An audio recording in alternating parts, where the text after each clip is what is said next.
तो बहुत ही ज़रूरी चीज़ है वो आपका ट्रैवल प्लान होना चाहिए, स्केड्यूल होना चाहिए कि भाई आप जो इधर आ रहे हो तो कहाँ-कहाँ घूमना है। आपको ये भी ना पता हो कि मैंने जिस एयरपोर्ट पे जाके उतरना है उस पे एयरपोर्ट का नाम क्या है, तो फिर भी आपको वीज़ा अस्सलाम नहीं वालेकुम मिलेगा। दोस्तों, क्या हाल चाल है? सब ठीक है? मैं बिल्कुल ठीक, अल्लाह ताला का करम शुक्र फ़ज़ल और सब खैरियत है। अच्छा, बहुत सारे क्वेश्चन होते हैं कि भाई आप वहाँ पे काम करने के लिए गए हैं, यानी मैं फ़िलिपाइन में काम करने के लिए आया हूँ या वैसे मैं सैर करने के लिए आया हूँ। तो मैं बेशतर वीडियोज़ में बता चुका हूँ कि मैं अभी तक यहाँ पे सैर करने के लिए आया हूँ। टूरिस्ट वीज़ा है मेरा, विज़िट वीज़ा है मेरा, और उसके ऊपर ये होता है कि आप यहाँ एक्सटेंड भी करवा लेते हो। तो इसलिए आपको लग रहा है कि मैं ज़्यादा दिन रुक गया हूँ, शायद मेरी कोई जॉब हो गई है। तो अभी ऐसा कोई चक्कर नहीं है। इन फ्यूचर ऐसा कुछ भी हुआ तो आप दोस्तों से ज़रूर शेयर करूँगा। दूसरा सवाल कि क्या फ़िलिपाइन में आके कोई जॉब वगैरह हो जाती है? ये तीसरा ये कि क्या फ़िलिपाइन में बिज़नेस भी किया जा सकता है? तो ये 3-4 सवालात जो कि अक्सर मेरे बहन भाई मुझसे चैटिंग वैटिंग में पूछते हैं, तो मैं उनको इसके बारे में बता देता हूँ कि अगर तो आप टूरिस्ट वीज़ा लेके यहाँ पे आते हैं, सिर्फ़ आपके पास पैसे हैं, आपका पर्पज़ है कि हम घूमें फिरें, तो फ़िलिपाइन वाक़ई एक बहुत अच्छा मुल्क है। आपको यहाँ पे आके बहुत अच्छा लगेगा।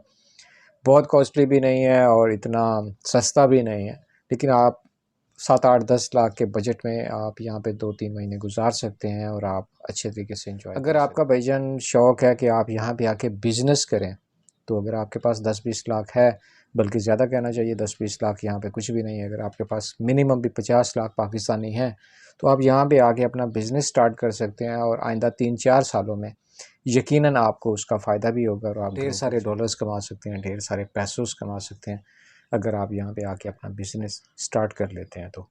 तो बिज़नेस स्टार्ट करना भी बहुत आसान है। यहाँ पे कोई ज़्यादा सर्टिफिकेशन जो होती है वो चीज़ें, या फिर आपका जो कंपनी रजिस्ट्रेशन होती है, या आपका जो बिज़नेस रजिस्टर्ड होना होता है, वो चीज़ें इतनी पेचीदा नहीं है। यानी कि आपका 2-4 दिन का काम होता है, आप वो कर सकते हैं और बिज़नेस आप यहाँ पे आके अपना स्टार्ट कर सकते हैं। वेरी ईज़ी है। तो अगर आप सोच रहे हैं कि आप फ़िलिपाइन आएँगे तो आपकी कोई जॉब हो जाएगी, तो भाईजान अगर आप या तो फिर कोई बहुत ही आप स्किल्ड हैं, आप कोई डॉक्टर हैं, आप कोई इंजीनियर हैं, आप नर्स हैं, इसके अलावा क्या होता है जो जो भी कोई ज़्यादा पढ़े लिखे प्रोफेशनल्स जो हैं, वो तो अगर इधर आते हैं तो वो एक रीज़नेबल पे यहाँ पे मिलती है, जो कि पाकिस्तान से 2 गुना या 3 गुना ज़्यादा हो सकती है। तो आपकी वो पे भी आपको डॉलर्स में मिलेगी, लेकिन इतना नहीं शायद होगा जितना आप एक्सपेक्ट कर रहे होते हो शायद यूरोप के साथ या उन चीज़ों के साथ। तो वो वाला सीन यहाँ पे फिर भी नहीं है। अगर आप बिज़नेस करते हैं तो यहाँ बिज़नेस का यहाँ पे बहुत ज़्यादा स्कोप है। आप यहाँ पे ग्रो कर सकते हैं अपने बिज़नेस को। तो सैर के लिहाज से तो पूछने का आपको बता चुका हूँ कि सैर के लिहाज से ये मुल्क बहुत अच्छा है। यहाँ पे नदी, नाले, पहाड़ियाँ, एवरीथिंग जो बंदा देखना चाह रहा होता है, वो लोग स्पेशली बहुत अच्छे हैं। टूरिस्ट के लिए सेफ़ कंट्री है।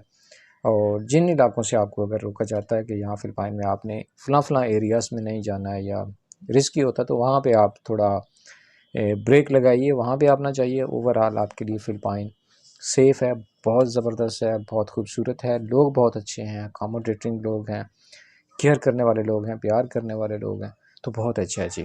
तो ये होगा जी आपके 2-3-4 सवालों के जवाब।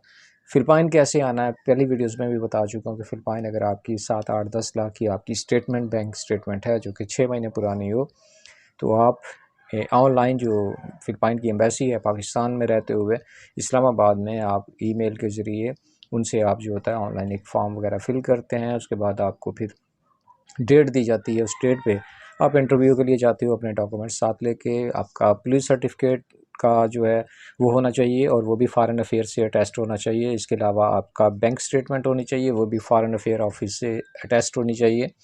और इसके अलावा जी आपका वैलिड पासपोर्ट होना चाहिए, 4 अदद तस्वीर होनी चाहिए।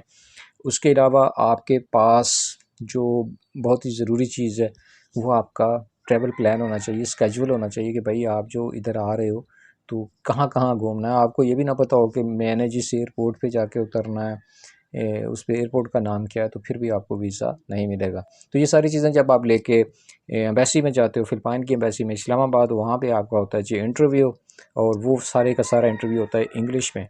तो अगर आपको इंग्लिश आती है, आप उनके सवालों को सुन के, समझ के, उनके प्रॉपर जवाब दे देते हैं, तो आप फ़िलिपाइन का वीज़ा ले सकते हैं, फ़िलिपाइन विज़िट के लिए आप आ सकते हैं।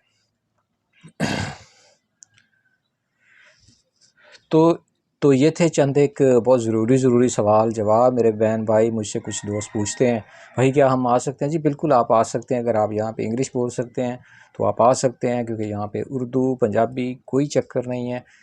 अगर आपको थोड़ी बहुत भी इंग्लिश बोलना आती है आप अपनी बात समझा सकते हैं। अब ये ना हो कि आपको भूख लगी हो, आप फ़िलिपाइन आ जाएँ, आपको ये ना पता हो कि आपने कैसे बताना कि मैं भूखा हूँ, तो मसला है ना फिर। ये तो नहीं आपकी उर्दू को समझेंगे ना ही पंजाबी की, फिर आपको ऐसे कैसे करके बताना पड़ेगा कि मैं भूखा हूँ। तो ये सारी बातें होती हैं। आपकी लैंग्वेज किसी भी आप कंट्री में जाते हो तो कम से कम भी आपको थोड़ी बहुत इंग्लिश आनी चाहिए, जिसमें यह है कि लोग आपकी बात को समझ सकें। आप अपनी ज़रूरत की चीज़ों के बारे में, ज़रूरत के मकामात जो हैं उनके बारे में आप उन लोगों से सवाल जवाब कर सकें। तो मेरा यही है कि छोटे कोई नहीं है यार, इंग्लिश के में थोड़ा दो चार वर्ड बंदे को सीखने चाहिए लाइफ में कभी भी कामयाब। तो इंग्लिश इंसान को सीखनी चाहिए। कभी भी लाइफ में आपका चक्कर कहीं दाएं बाएं लग सकता है, तो आपकी अगर इंग्लिश अच्छी है, अंग्रेज़ी आप अच्छी मार लेते हैं, तो आप यकीनन जा सकते हैं। और सबसे बड़ी बात कि इंटरव्यू किसी भी दुनिया की आप एम्बेसी में जाते हो तो उसमें आपका उर्दू में इंटरव्यू नहीं होता है, वहाँ पे इंग्लिश का ही इस्तेमाल किया जाता है। तो अगर आपको इंग्लिश थोड़ी बहुत रीज़नेबल जो होती है, जो ज़रूरत के मुताबिक होती है, उतनी अगर आपको आती है तो यकीनन आप क्वालिफ़ाई कर जाते हैं, आपके चांसेस होते हैं आपको वीज़ा मिलने के। तो आज की वीडियो दोस्तों इतनी है, और आप अगर कुछ भी आइंदा पूछना चाहते हैं फ़िलिपाइन के हवाले से तो इस वीडियो के नीचे कमेंट कीजिएगा, और अगर चैनल पर नए हैं तो चैनल को सब्सक्राइब कीजिएगा, साथ में बेल आइकन के ऊपर भी प्रेस कर लीजिएगा। इंशाल्लाह ताला बहुत जल्द एक प्यारी सी एक खूबसूरत सी वीडियो में दोबारा आपसे मुलाकात होगी। तब तक अपना बहुत ज़्यादा ख्याल रखिएगा और अपने इस चैनल का भी अल्लाह निगहबान।